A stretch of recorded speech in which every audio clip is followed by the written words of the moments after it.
আমাদের পৃথিবীতে এখন যে দেশটি সর্বশ্রেষ্ঠ বা শক্তিধর দেশ আমরা জানি সবাই, আমেরিকা। এই আমেরিকা গোটা পৃথিবীতে কি প্রতিষ্ঠা করতে যাচ্ছে? গণতন্ত্র প্রতিষ্ঠা করতে যাচ্ছে। এই গণতন্ত্রের আরেক নাম হচ্ছে প্রজাতন্ত্র। এই প্রজাতান্ত্রিক রাষ্ট্র বা গণতন্ত্র রাষ্ট্র কবে থেকে শুরু হলো? কোন বিপ্লবের পর থেকে এই গণতন্ত্র ব্যবস্থা চালু হলো? তোমরা কি জানো? নিশ্চয়ই তোমাদের মনে পড়তেছে এখন এই কথা শুনে যে এই গণতান্ত্রিক রাষ্ট্র তো চালু হলো একটা বিপ্লবের মাধ্যমে। সেই বিপ্লবের নামটা কি? সেই বিপ্লবের নাম ফরাসি বিপ্লব। সেই বিপ্লবের নাম কি? ফরাসি বিপ্লব। দেখো, এই ফরাসি বিপ্লব হওয়ার আগে টোটাল পৃথিবীতে এই গণতান্ত্রিক রাষ্ট্র বা প্রজাতান্ত্রিক রাষ্ট্র ব্যবস্থা কিন্তু চালু ছিল না। ফরাসি বিপ্লবের পর থেকেই গোটা পৃথিবীতে এই গণতান্ত্রিক রাষ্ট্র বা প্রজাতান্ত্রিক রাষ্ট্র চালু হয়েছে। ঠিক আছে, তাহলে এই ফরাসি বিপ্লবটা কি? আজকে আমরা এই ফরাসি বিপ্লবের নাড়িভুড়ি সম্পর্কে জানার চেষ্টা করব। চলো, ফরাসি বিপ্লব, তাহলে ফরাসি বিপ্লব নামটা কেন হলো আগে এটা আমরা জানি। বলতো কাদেরকে ফরাসি বলা হয়? কাদেরকে ফরাসি বলা হয়? যারা ফ্রান্সে বসবাস করে, তাই না? যারা ফ্রান্সের নাগরিক বা ফ্রান্সে বসবাস করে, যারা ফ্রান্সের নাগরিক তারা হচ্ছে ফরাসি। আমরা বলে থাকি ফ্রান্সের নাগরিককে ফরাসি বলে থাকি। তার মানে এই ফ্রান্সের নাগরিকরা ফ্রান্সে যে বিপ্লবটা ঘটিয়েছিল তাই এর নামকরণ করা হয়েছে ফরাসি বিপ্লব। ফ্রান্স বিপ্লব বললো না কেন? ফ্রান্সে তো হয়েছে। ফ্রান্স বিপ্লব বললো না কেন? কারণ ফ্রান্স নিজে নিজে তো আর বিপ্লব ঘটায়নি, ফ্রান্সের নাগরিকরা বিপ্লব ঘটিয়েছে। আর ফ্রান্সের নাগরিকে বলা হয় ফরাসি। যেহেতু নাগরিকরা বিপ্লব ঘটিয়েছে তাই এই বিপ্লবের নাম ফরাসি বিপ্লব। ঠিক আছে, এবার এই ফরাসি বিপ্লব হয়েছিল কত সালে? ফরাসি বিপ্লব হয়েছিল 1789 সালে। কত তারিখ? 14 জুলাই। আচ্ছা, আমরা জানি আমাদের বাংলাদেশেও একটা বিপ্লব হয়েছে জুলাই মাসে, তাই না? 36 জুলাই বলে আমরা। তো এই ফরাসি বিপ্লবও হয়েছিল 1789 সালের 14 জুলাই। ফ্রান্সে হয়েছিল, ফ্রান্সের নাগরিকদের দ্বারা হয়েছিল এই বিপ্লব, তাই এর নাম হচ্ছে ফরাসি বিপ্লব। চলো আজকে আমরা এই ফরাসি বিপ্লব কিভাবে হয়েছিল, কেন হয়েছিল, টোটাল একটু ইতিহাস জানার চেষ্টা করি। মনে রাখো তোমরা, বা মনে করো যে এইটা হচ্ছে ফ্রান্সের মানচিত্র। এটা কি? ফ্রান্সের মানচিত্র মনে করতে বলেছি। ঠিক আছে, মনে করো একটা ফ্রান্সের মানচিত্র। যখন ফরাসি বিপ্লব হয় যে সালে, তার আগে ওখানে রাজতান্ত্রিক শাসন করতো, রাজারা শাসন করতো। ঠিক এইরকম ফ্রান্সের একজন রাজা ছিল, রাজবংশের একজন রাজা ছিল, নাম হচ্ছে বুর্বো রাজবংশ। নাম শুনেছো? বুর্বো রাজবংশ। অনেক রাজবংশের নাম থাকে না, চৌধুরী বংশ, এই বংশ, সেই বংশ। তো রাজবংশের মধ্যেও অনেকটা জাত থাকে, সেই একটা জাতের নাম হচ্ছে বুর্বো জাত বা বুর্বো জাতের একটা রাজবংশ। এই বুর্বো রাজবংশের একজন রাজা, তার নাম হচ্ছে ষোড়শ লুই। তার নাম কি? ষোড়শ লুই। তার নাম হচ্ছে ষোড়শ লুই। এই ষোড়শ লুই কিন্তু অনেকগুলো আছে। এই মনে করো প্রথম আমরা থাকে না, নেইমার জুনিয়র, নেইমার সিনিয়র, তারপরে প্রথম ডব্লিউ বুশ, দ্বিতীয় ডব্লিউ বুশ, এরকম নাম থাকে কিন্তু। ঠিক এরকম ষোড়শ লুই অনেকগুলা হয়ে গেছে।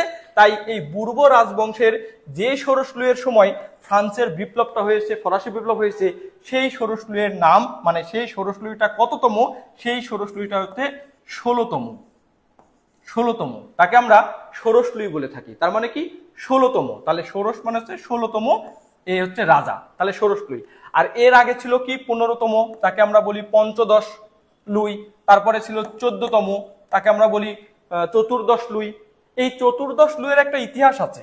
চতুর্দশ লুইয়ের একটা ইতিহাস আছে, কি জানো? এই চতুর্দশ লুই তিনি বলেছিলেন যে আই এম দ্য স্টেট, মানে আমি রাষ্ট্র। এটা পরীক্ষাতে খুব আসে যে কোন রাজা নিজেকে রাষ্ট্র বলে ঘোষণা করেছিল। চতুর্দশ লুই মানে 14তম লুই, তিনি নিজেকে রাষ্ট্র হিসেবে ঘোষণা করেছিল। তাহলে আমার ওইটা বিষয় নয়, আমার বিষয় হচ্ছে যে ষোড়শ লুইকে নিয়ে কাহিনী। যে ষোড়শ লুই বুর্বো রাজবংশের রাজা ষোড়শ লুই, তার সময় যেহেতু ফ্রান্সে বিপ্লব হয়েছে, তার নাম ফরাসি বিপ্লব। কেন বিপ্লব হয়েছে এই ষোড়শ লুইয়ের বিরুদ্ধে, সেটা আমরা জানবো। এই ষোড়শ লুইয়ের একটু চরিত্র খারাপ। কিরকম চরিত্র জানো? এই ষোড়শ লুই তার রাজদরবারে একজন ছিল ধনী ব্যক্তি, ধনী ব্যক্তি ছিল, যাদের আরেক নাম ছিল অভিজাত। তাদের আরেক নাম কি? অভিজাত। আর আরেকটা ছিল গরিব ব্যক্তি বা গরিবরা বা কৃষক। এই ষোড়শ লুই কি করতেন? ষোড়শ লুই ধনীদেরকে ভালোবাসতেন। আমাদের সময়ও এখন তাই, ধনীদেরকে সবাই ভালোবাসে, গরিবদেরকে ভালোবাসে না। ঠিক আজ থেকে 300 বছর আগেও 1700, এটা কতকার কাহিনী বলছি? 1789 সালের কাহিনী। এই 1789 সালেও ষোড়শ লুই ঠিক সে সময় তার রাজ্যে এই ধনী ব্যক্তিদের ভালোবাসতেন, অভিজাত ব্যক্তিদের ভালোবাসতেন। আর গরিব ব্যক্তিদেরকে পছন্দ করতেন না, অত্যাচার করতেন গরিব ব্যক্তিদেরকে। এই ধনী ব্যক্তিদের ভালোবাসা আর গরিব ব্যক্তিদের অপছন্দ করা বা তাদেরকে অত্যাচার করা, এই যে নিয়ম, এই নিয়মটাতে এই নিয়মটাকে ইংরেজিতে বলা হয় ফিউডালিজম। কি বলা হয়? ফিউডালিজম। আর এই ফিউডালিজমের বাংলা কি জানো? ফিউডালিজমের বাংলা হচ্ছে সামন্ততন্ত্র। সামন্ততন্ত্র বা সামন্তবাদ, সামন্তবাদ বা সামন্ততন্ত্র, যেটা ধনীদের ভালোবাসা, গরিবদের অত্যাচার করা। ধনী এবং গরিবদের মাঝে যে সম্পর্ক, এই যে সম্পর্ক বা এই যে বৈষম্য, এই বৈষম্যকে বলা হয় ইংলিশে ফিউডালিজম, আর বাংলাতে বলা হয় সামন্তবাদ বা সামন্ততন্ত্র, যেটা করেছিল কি ষোড়শ লুই। বুঝা গেছে? এখন এই পাশে দেখো, আজকে যাকে আমরা বলতেছি পৃথিবীর সবচেয়ে শক্তিশালী দেশ আমেরিকা, তাই না, গণতান্ত্রিক রাষ্ট্র যা প্রতিষ্ঠা করতেছে বিশ্বে, এই আমেরিকাকেও কিন্তু একদিন শাসন করতো বা আমেরিকা যার উপনিবেশ ছিল সেই দেশের নাম হচ্ছে ইউকে। ইউকে কি? ইউকে মানে ইউনাইটেড কিংডম, ব্রিটিশরা। আমরা কিন্তু ব্রিটিশের উপনিবেশ ছিলাম, একসময় স্বাধীনতা লাভ করেছি। তো এই ইউএসএ কি করেছে? যুক্তরাষ্ট্র এই ব্রিটেন থেকে স্বাধীনতা লাভ করার জন্য ব্রিটেনের সাথে যুদ্ধে জড়ায়, নিজেকে যুদ্ধে জড়ায়। সেই যুদ্ধটা হয়েছিল 1776 সালে। কত সালে? 1776 সালে। যখন এই আমেরিকা ব্রিটিশদের কাছ থেকে স্বাধীনতা লাভ করার জন্য 1776 সালে যুদ্ধে জড়ায়, তখন এই ফ্রান্স এই আমেরিকাকে কি করে? সমর্থন করে। ভালো করে একটু খেয়াল করো, তাহলে ফ্রান্স কি করলো? এই 1776 সালে যখন আমেরিকা এই ব্রিটিশদের কাছ থেকে কি করলো, যখন স্বাধীনতা ঘোষণা করলো, যুদ্ধে জড়াই গেল, এই ফ্রান্স কি করলো, মানে ফ্রান্সের রাজা ছিল তখন কি ষোড়শ লুই, এই ষোড়শ লুই এই আমেরিকাকে কি করলো? সমর্থন করলো। আর আমেরিকাকে কি মুখে মুখে সমর্থন করা যায়? এখন যেরকম ইসরায়েলকে আমেরিকা কি দিচ্ছে? অর্থনৈতিক সহযোগিতা করতেছে, ড্রোন দিচ্ছে, হামলা করার জন্য বোমা বারুদ দিচ্ছে। ঠিক ওই সময় ফ্রান্স তার সাধ্য মতো কি করেছে? অর্থ দিয়ে সমর্থন করেছে কাকে? ইউএসকে। এই অর্থ দিয়ে সমর্থন করতে গিয়ে ফ্রান্স এই ষোড়শ লুই তার নিজের যে রাজকোষ কি মানে কি গোটা রাজদরবার চালানোর জন্য যে একটা অর্থকোষ থাকে, যে একটা ব্যাংক ব্যালেন্স থাকে, তাকে বলা হয় রাজকোষ। এই রাজকোষটা কি হয়ে যায়? শূন্য হয়ে যায়। তাহলে আমেরিকাকে সমর্থন করতে গিয়ে ফ্রান্সের রাজকোষ শূন্য করে ফেলে কি এই ষোড়শ লুই। যখন শূন্য করে ফেললো, তখন তো ওই দেশে কি করতে হবে? আর দেশ তো পরিচালনা করতে হবে, তার রাজবংশ পরিচালনা করতে হবে। তখন এই যে ধনী ব্যক্তি, তার প্রিয় ব্যক্তিরা, ধনীরা, এই ধনীরা বা অভিজাত শ্রেণীদের কাছ থেকে তিনি বললেন যে ধনী ব্যক্তি বা অভিজাতদের কাছ থেকে উচ্চ কর আরোপ করলো। উচ্চ কি করলো? কর আরোপ করলো। তার মানে এই ধনী ব্যক্তিদের ওপর উচ্চ কর, মানে এই ধনী ব্যক্তিদের যদি উচ্চ কর আরোপ করি তাহলে রাজকোষ শূন্য হয়ে গেছে, সেটা একটু পূরণ হতে পারে। আচ্ছা, এই ধনী ব্যক্তিরা উচ্চ কর দিতে রাজি। ষোড়শ লুই বলতেছে তোমাদের ওপর উচ্চ কর আরোপ করা হলো, যখন উচ্চ কর নিয়েও ষোড়শ লুইয়ের হচ্ছে না, তখন বলতেছে আমাকে কি করো? সুদের উপর টাকা দাও, মানে ঋণ দাও। তাদের কাছ থেকে ঋণও চাই। কাদের কাছ থেকে? তার এই যে প্রিয় ধনী ব্যক্তি বা অভিজাত সম্প্রদায়ের কাছ থেকে। তো যখন উচ্চ কর এবং ঋণ দুটাই চাইলো, তখন ধনী ব্যক্তি বা অভিজাত শ্রেণীরা তাকে দিতে সম্মত হয়। কিন্তু মাংনা কেউ জিনিস দিবে? এমনি এমনি কেউ জিনিস দেয় না। ধনী ব্যক্তি বা অভিজাত ব্যক্তিরা ষোড়শ লুইকে অর্থ ঋণ দিতে চেয়েছিল একটা শর্তে। কি শর্তে? বললো যে তোমার যে রাজা, তোমার যে রাজ্য আছে ফ্রান্সে, ষোড়শ লুইকে বলছে তোমার যে রাজ্য আছে ফ্রান্সে, এই রাজ্যর কি করতে হবে? আমাদের অংশ দিতে হবে। অংশ দাবি করলো। কি করলো? অংশ দাবি করলো, রাজ্যেরই অংশ দিতে হবে। বলছে বিশাল বড় রাজ্য, আমি এত টাকা দিচ্ছি, আমাকে রাজ্যের এই অংশটা লিখে দাও। ও বলতেছে আমাকে এই অংশটা লিখে দাও। তো ষোড়শ লুই কি এই অংশ লিখে দিবে? এই ঋণ নেওয়ার জন্য কি, এই উচ্চ কর দেওয়ার জন্য কি রাজ্যের অংশ তাকে ছেড়ে দিবে? দিয়ে দিবে? যখন দেয় না, যখন এই শর্তে রাজি হয় না ষোড়শ লুই, তখন এই ষোড়শ লুইয়ের সাথে এই ধনী ব্যক্তি বা অভিজাত ব্যক্তিদের মনোমালিন্য হলো। তখন তারা কি হলো? যাদের সবচেয়ে প্রিয় ব্যক্তি মনে করতেন ষোড়শ লুই, সেই সময় এই ধনী ব্যক্তি বা অভিজাত ব্যক্তিরা ষোড়শ লুইয়ের কাছ থেকে দূরে সরে যাচ্ছে, মানে ষোড়শ লুইয়ের সাথে সম্পর্ক রাখতে চাচ্ছে না, যেহেতু তাদের শর্তে রাজি না। যখন জোর করে উচ্চ কর নিতে যাচ্ছে, তখন এই ধনী ব্যক্তিরা বা অভিজাত ব্যক্তিরা এই ষোড়শ লুইকে আর রাজা হিসেবে রাখবে না, কারণ তাদের স্বার্থে আঘাত করেছে। যখন রাজা হিসেবে রাখবে না এই ধনী ব্যক্তিরা বা অভিজাত ব্যক্তিরা, তখন সেই গরিব নির্যাতিত গরিবদেরকে তারা কি করলো? অর্থ দিতে লাগলো গোপনে গোপনে। অর্থ দিতে লাগলো এবং তাদেরকে উৎসাহ দিল যে তোমরা বিপ্লব করো এই রাজার বিরুদ্ধে, রাজাকে পতন করতে হবে, কারণ তাদের স্বার্থে আঘাত লেগেছে।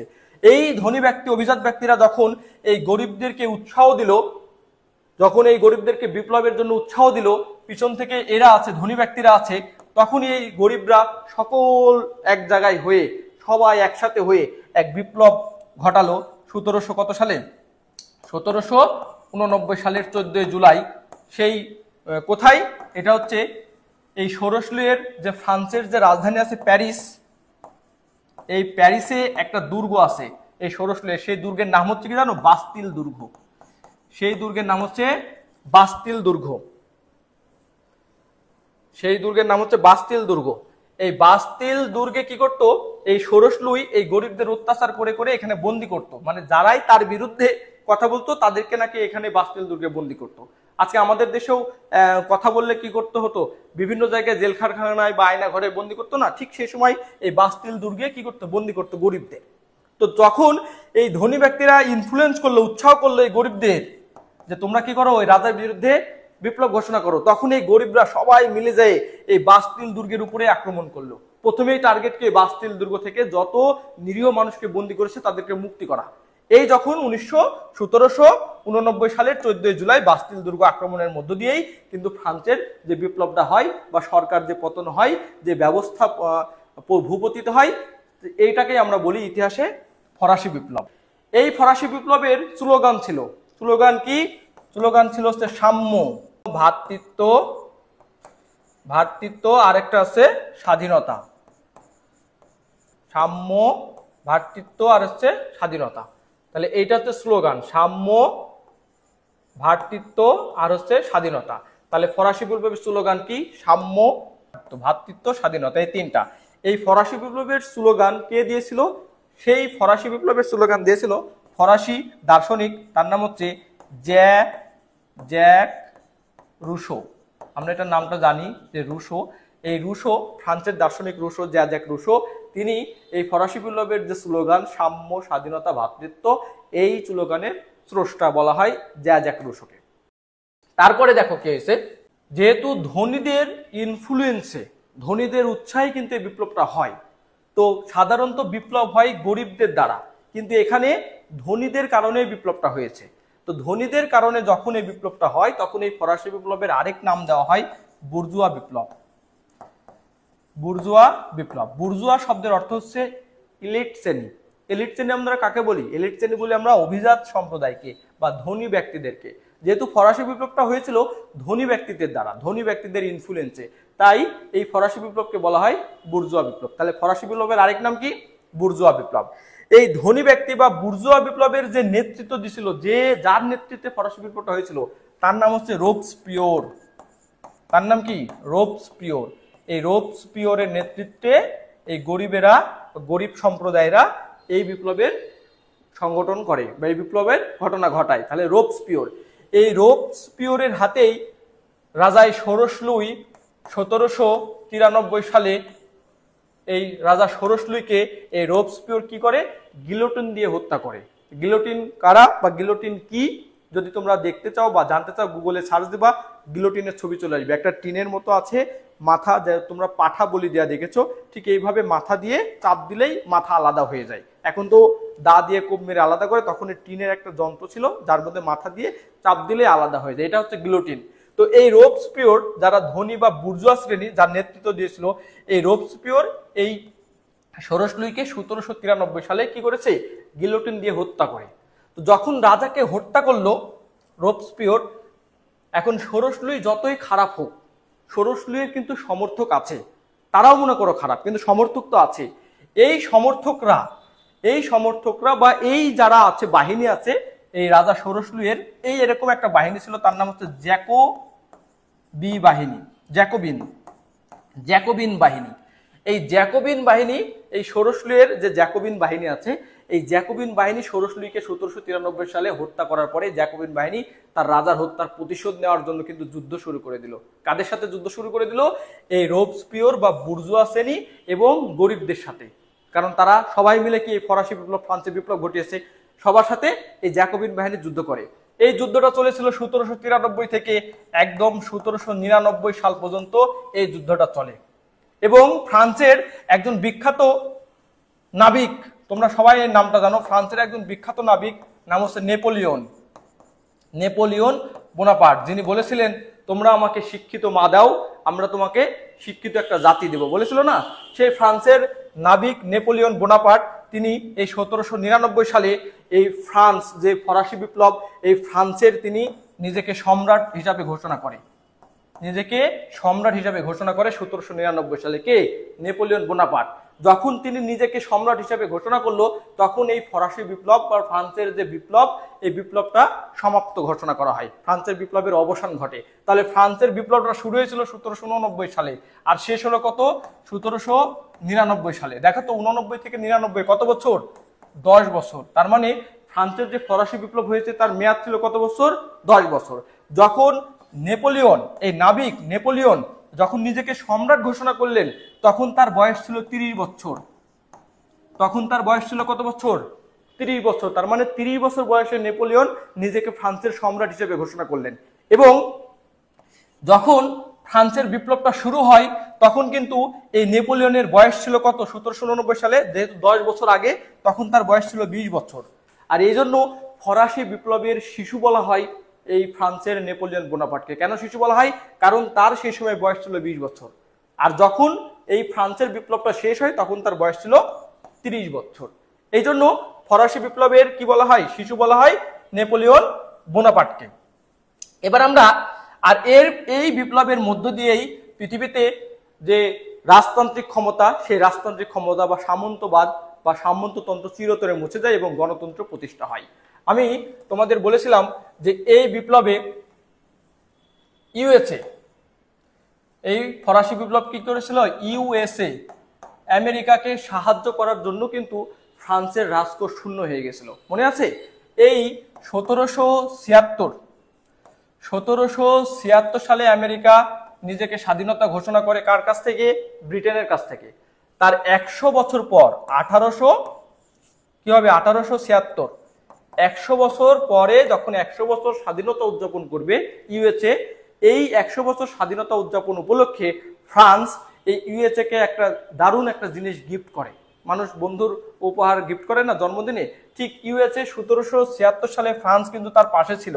ঠিক 100 বছর পরে ফ্রান্স এই ইউএসএ কে এমন একটা জিনিস গিফট করে, যেটা এখনো আমরা দেখি সপ্তম আশ্চর্যের মধ্যে একটা, statue of liberty. Statue of liberty, এই লিবার্টিটা গিফট করে কি ইউএসএ কে গিফট করে? ফ্রান্স। কত? 100 বছর উদযাপন উপলক্ষে। কিন্তু এই গিফটটা তৈরি করতে এবং পাঠাতে আরো 10 বছর সময় লেগে গেছিল। যার কারণে এই গিফটটা ওদের কাছে পৌঁছায় কত সালে? 1886 সালে। তার মানে স্ট্যাচু অফ লিবার্টি ইউএসএ এর স্বাধীনতার প্রতীক। এটা দিয়েছিল কে? ফ্রান্স ইউএসএ কে গিফট করেছিল। কত সালে? 1876 সালের যে 100 বছর পূর্তি উপলক্ষে। কিন্তু পাঠাইতে 10 বছর লাগে, মানে জিনিসটা তৈরি হতে 10 বছর লাগে, মানে সময় লেগেছিল। যার কারণে 1886 সালে তাকে পাঠানো হয়। ইউএসএ কে যদি স্ট্যাচু অফ লিবার্টি দিয়ে তাকে জন্মদিনের শুভেচ্ছা জানায়, ইউএসএ এরও তো উচিত কিছু দিয়ে শুভেচ্ছা জানানো, তাই না? ঠিক ফরাসি বিপ্লব হয়েছিল 1789 সালে এবং 1889 সালে ফ্রান্সের 100 ফরাসি বিপ্লবের 100 বছর পূর্তি উপলক্ষে এই ইউএসএ ফ্রান্সের রাজধানী প্যারিসে যে একটা বিশাল টাওয়ার আছে, নাম কি? Eiffel tower. এই আইফেল টাওয়ার তৈরি করতে এই যুক্তরাষ্ট্র সহযোগিতা করেছিল। তাহলে দেখো, এক বন্ধু তার দেশে স্ট্যাচু অফ লিবার্টি গিফট করেছে, আর ওই বন্ধু আইফেল টাওয়ার তৈরি করতে অর্থ সহযোগিতা করেছে 100 বছর পরে। কি মিল, তাই না বন্ধুদের মধ্যে? কি মিল! এই তো শেষ পর্যায়ে চলে এসেছি।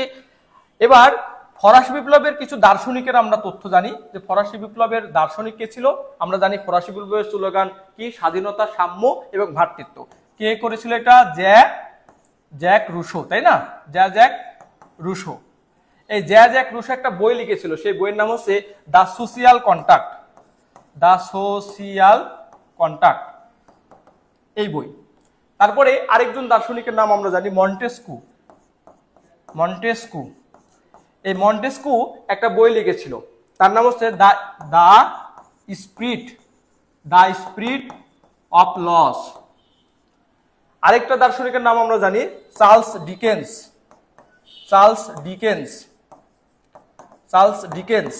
তিনি একটা বই লিখেছিল, তার বইয়ের নাম হচ্ছে এ টেল অফ টু সিটিজ। এই টু সিটিজ দিয়ে বোঝাচ্ছিল, এ টেল অফ টু সিটিজ দিয়ে বোঝাচ্ছিল ইংল্যান্ড এবং ফ্রান্সের প্যারিস, এই টু সিটিজ। তাহলে ফরাসি বিপ্লব হয়েছিল 1789 সালের 14 জুলাই। কেন হয়েছিল, কিভাবে হয়েছিল, আমাদের মনে হয় আমাদের কাছে একটু স্পষ্ট হয়ে গেল। আজকের পর থেকে ফরাসি বিপ্লবের নিয়ে যদি কোনো প্রশ্ন আসে তোমরা নিশ্চয়ই উত্তর করতে পারবা। আমরা নতুন কোনো টপিক, নতুন কোনো ক্লাস নিয়ে আবারও তোমাদের মাঝে হাজির হব। ততক্ষণে সুস্থ থাকো, ভালো থাকো, আল্লাহ হাফেজ।